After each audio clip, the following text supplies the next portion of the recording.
ಬೆಳಗಾವಿಯಿಂದ ಆರಂಭವಾದ ಕಾಂಗ್ರೆಸ್ ಲೋಕ್ ಸ್ವರಾಜ್ ಪಾದಯಾತ್ರೆಯು ಶುಕ್ರವಾರ ಕುಮಟಾಕ್ಕೆ ತಲುಪಿದ್ದು ಜನವರಿ 18ರ ಶನಿವಾರ ಗೋಕರ್ಣ ಭಾಗದಲ್ಲಿ ಸಂಚರಿಸಿ ಅಂಕೋಲಾ ಮಾರ್ಗವಾಗಿ ಹುಬ್ಬಳ್ಳಿಗೆ ಸಾಗಲಿದೆ.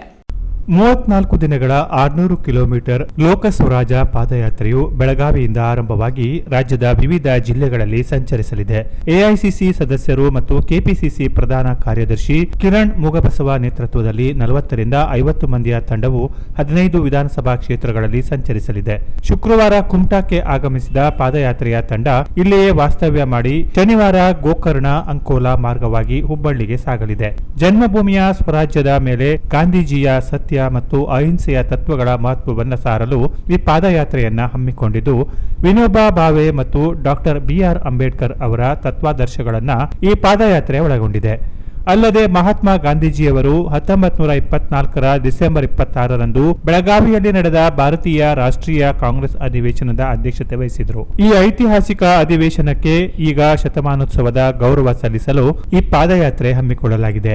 1958ರ ಜನವರಿ 30ರಂದು ವಿನೋಬಾ ಭಾವೆಯವರು ತಮ್ಮ ಭೂದಾನ ಯಾತ್ರೆ ಸಂದರ್ಭದಲ್ಲಿ ಕರ್ನಾಟಕದಲ್ಲಿ 5017 ಎಕರೆ ಭೂಮಿಯನ್ನ ದಾನಕ್ಕೆ ಪ್ರೇರಣೆ ಮಾಡಿದರು. ಈ ಪಾದಯಾತ್ರೆ 2025ರ ಜನವರಿ 30ರಂದು ಗಾಂಧೀಜಿ ಪುಣ್ಯತಿಥಿಯಂದು ಹುಬ್ಬಳ್ಳಿಯಲ್ಲಿ ಸಂಪನ್ನಗೊಳ್ಳಲಿದೆ.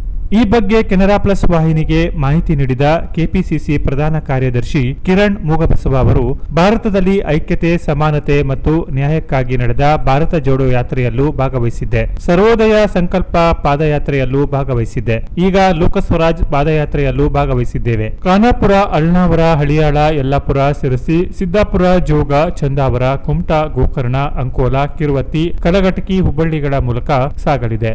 ಬೆಳಗಾವಿ, ಧಾರವಾಡ, ಶಿವಮೊಗ್ಗ ಮತ್ತು ಉತ್ತರ ಕನ್ನಡ ಜಿಲ್ಲೆಗಳ ಮೂಲಕ ಹಾದು ಹೋಗುತ್ತದೆ. ಈ ಪಾದಯಾತ್ರೆಯಲ್ಲಿ 40 ರಿಂದ 50 ಜನರು ಭಾಗವಹಿಸುತ್ತಿದ್ದು, ಇದರಲ್ಲಿ ಮಹಾರಾಷ್ಟ್ರದ ರಾಯಗಢ ಜಿಲ್ಲೆಯ ಗಗೋಡ ಗ್ರಾಮದಿಂದ ವಿನೋಬಾ ಭಾವೆಯ ಜನ್ಮಸ್ಥಳದ 20 ಪ್ರತಿನಿಧಿಗಳು ಇದ್ದಾರೆ. ಅಲ್ಲದೆ ಶಾಲೆಗಳಿಗೆ ತೆರಳಿ ವಿದ್ಯಾರ್ಥಿಗಳಿಗೆ ಒಳ್ಳೆಯ ಸಂಸ್ಕಾರ ರೂಢಿಸಿಕೊಳ್ಳುವಂತೆ ಕರೆ ನೀಡಲಾಗಿದೆ ಎಂದರು. ನಮಸ್ಕಾರ, ನನ್ನ ಹೆಸರು ಕಿರಣ್ ಮುಗಬಸವ ಅಂತೇಳಿ, KPCC general secretary, AICC member.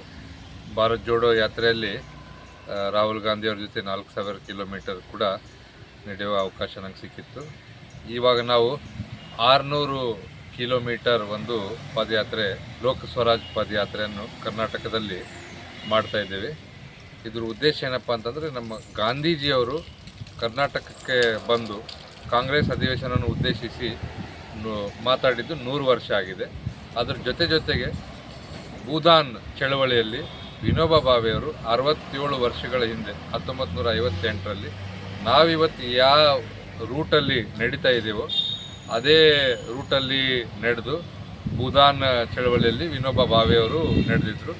ಅವು ಎರಡೂ ಘಟನೆಗಳ ಸ್ಮರಣಾರ್ಥಕವಾಗಿ ನಾವು ನಡೀತಾ ಇದ್ದೇವೆ.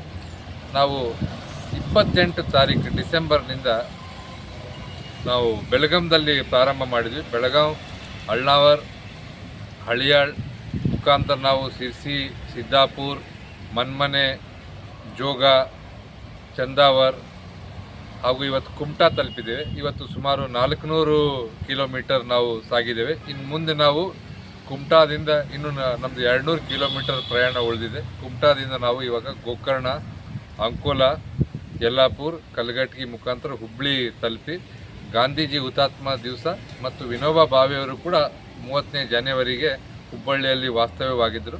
ಅಲ್ಲಿ ನಾವು ಈ ಒಂದು ಯಾತ್ರೆ ನಮ್ಮದು ಸಮಾರೋಪಗೊಳ್ಳುತ್ತೆ. ನಾವು ಚಂದಾವರದಲ್ಲಿದ್ದಾಗ ನಮ್ಮ ಕಾಂಗ್ರೆಸ್ ಕಾರ್ಯಕರ್ತರಾದ ಸಾವೇರವರು ನಮ್ಗೆ ಅಲ್ಲೇ ತಮ್ಮ ಮನೆಯಲ್ಲೇ ವಾಸ್ತವ್ಯ ವ್ಯವಸ್ಥೆ ಮಾಡಿದರು. ಇದೇ ರೀತಿ ಹಲವಾರು ಜನ ನಾವು ಎಲ್ಲೆಲ್ಲಿ ಹೋಗ್ತಾ ಇದ್ದೇವೆ, ಪಂಚಾಯಿತಿಗಳನ್ನು ವಿಸಿಟ್ ಮಾಡ್ತಾ ಇದ್ದೇವೆ, ಶಾಲೆಗಳನ್ನು ವಿಸಿಟ್ ಮಾಡ್ತಾ ಇದ್ದೇವೆ. ಅಲ್ಲಿ ಪಂಚಾಯಿತಿ ಜನರು, ಕಾಂಗ್ರೆಸ್ ಕಾರ್ಯಕರ್ತರು ಮತ್ತು ಅದಲ್ಲದೆ ಇತರರು ಕೂಡ ನಮ್ಮನ್ನು ಭಾಳ ಪ್ರೀತಿ ವಿಶ್ವಾಸದಿಂದ ಸ್ವಾಗತ ಮಾಡ್ಕೊಳ್ತಾ ಇದ್ದಾರೆ.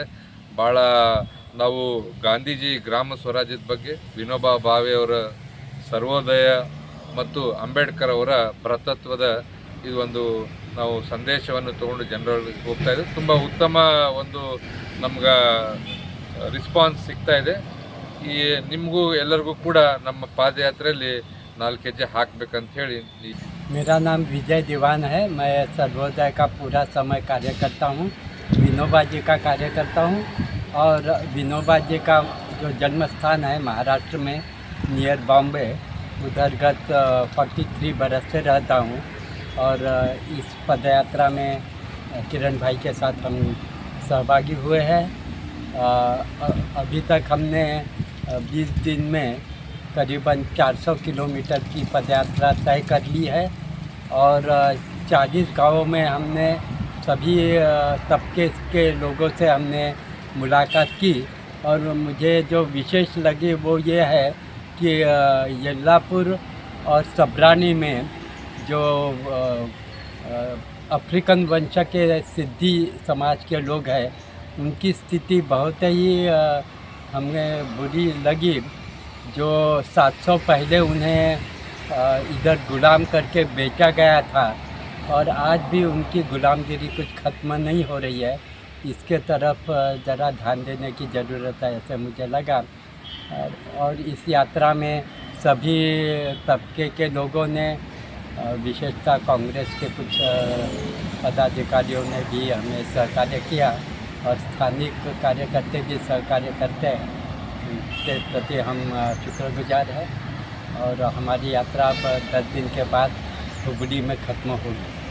ಈ ಸಂದರ್ಭದಲ್ಲಿ ವಿನೋಬಾ ಭಾವೆ, ಕಾರ್ಯಕರ್ತ ವಿಜಯ ದಿವಾನ್, ಕಾಂಗ್ರೆಸ್ ಕಾರ್ಯಕರ್ತ ಸಾವೇರ ನೊರೋನಾ, ಚಂದಾವರ ಇತರರು ಇದ್ದರು. Canara plus news, Kumta.